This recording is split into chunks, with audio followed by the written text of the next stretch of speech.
अस्सलामुअलैकुम स्टूडेंट, कैसे हैं आप? उम्मीद करते हैं आप सब खैरियत से होंगे।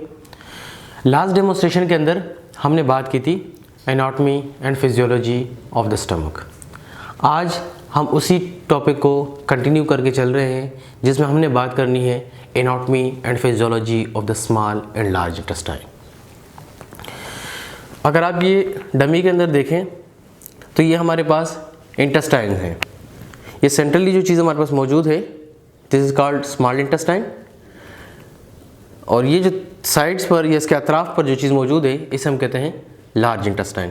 तो सबसे पहले हम स्टार्ट करते हैं स्मॉल इंटेस्टाइन से। स्टमक का जो टर्मिनल पार्ट या टर्मिनल एंड होता है जिसे हम पाइलोरिक या पाइलोरिक स्फिंक्टर के बाद जो चीज़ शुरू होती है उसे हम कहते हैं स्मॉल इंटेस्टाइन। फिर स्मॉल इंटेस्टाइन हमारे पास 3 हिस्सों पर कंसिस्ट करती है। सबसे पहला पार्ट उसका कहलाता है duodenum, some people also pronounce it as a duodenum. Second part is jejunum and the third part is ileum. Ileum is the terminal section of the small intestine. Duodenum जो stomach के बाद pyloric sphincter से शुरू होता है और S shape arrangement में होता है, उसके बाद इसका जो नेक्स्ट सेक्शन है वो कहलाता है jejunum.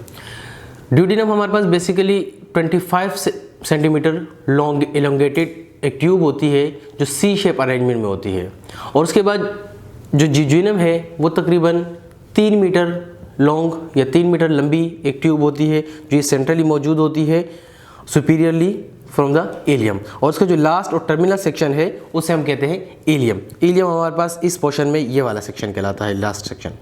ठीक है, ड्यूडिनम यहाँ सबसे ऊपर मौजूद होता है, उसके बाद जिजुनम होता है, लास्ट सेक्शन इज इलियम। अब ड्यूडिनम के अंदर क्या है? ड्यूडिनम, जिजुनम, इलियम, पूरा स्मॉल इंटेस्टाइन तकरीबन 5 मीटर या इससे भी थोड़ा सा लेंथी होता है, और इसकी जो स्ट्रक्चर है वो बेसिक स्ट्रक्चर जैसा है पूरा जीआई ट्रैक्ट का कि 4 लेयर पर कंसिस्ट करता है। 2 लेयर्स ऑफ द पेरिटोनियम मौजूद होती है जिसको हम मेसेंट्री कहते हैं, लेकिन जो इसकी इनर साइड होती है या जिसको हम ल्यूमेन कहते हैं, ल्यूमेन किसे कहते हैं? जैसे फॉर एग्जांपल ये हमारे पास इंटेस्टाइन है तो इंटेस्टाइन का जो ये एरिया है, जो ट्यूब लाइक एरिया है जिसमें से कंटेंट फ्लो करते हैं उसको हम कहते हैं ल्यूमेन। तो जब स्टमक अपना कंटेंट ड्यूडिनम के ल्यूमेन के अंदर एम्प्टी करता है तो ड्यूडिनम क्या करता है कि उसमें से एब्जॉर्प्शन का प्रोसेस करता है। ड्यूडिनम के अंदर basically chemical digestion as well as absorption का प्रोसेस होता है। Chemical digestion is in the sense कि जब एसिडिक काइम जो स्टमक के अंदर जो कंटेंट बनते हैं फूड डाइजेशन के बाद उसको हम कहते हैं काइम, जो एक लिक्विड फॉर्म में होता है और वो एसिडिक होता है, जो कि उसके अंदर HCl मिक्स होता है। तो एसिडिक काइम एम्प्टी करता है अपने ड्यूडिनम के अंदर। ड्यूडिनम के अंदर जब वो चीज़ आ जाती है तो फिर पेंक्रियाज और बाइल ये दोनों आपस में एक कॉमन डक्ट के जरिए से मिलते हैं जिसको हम कहते हैं हेपेटोपेंक्रियाटिक एम्प्यूला।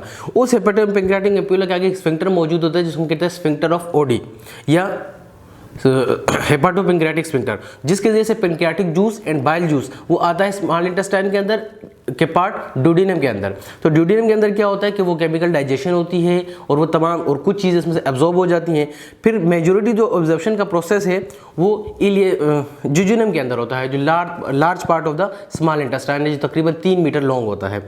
उसके अंदर फिर क्या है कि मेजोरिटी ऑफ ऑब्जॉर्प्शन होती है जिसमें वाइटामिन हैं, मिनरल्स हैं, फैट्स हैं, प्रोटीन्स हैं, बहुत सारे इस तरह के इलेक्ट्रोलाइट्स हैं जो वहाँ पर हमारे पास क्या है एब्जॉर्प्शन का प्रोसेस होता है। नेक्स्ट जो इसका टर्मिनल सेक्शन है जिसे हम कहते हैं इलियम, फिर जो कंटेंट फ्लो करते हुए ड्यूडिनम जिजुनम से निकलकर इलियम की तरफ जाते हैं। इलियम के अंदर भी same as it is absorption का प्रोसेस होता है, और जहाँ पर इलियम टर्मिनेट होता है या इलियम खत्म होता है तो वहाँ से लार्ज इंटेस्टाइन का पार्ट शुरू हो जाता है।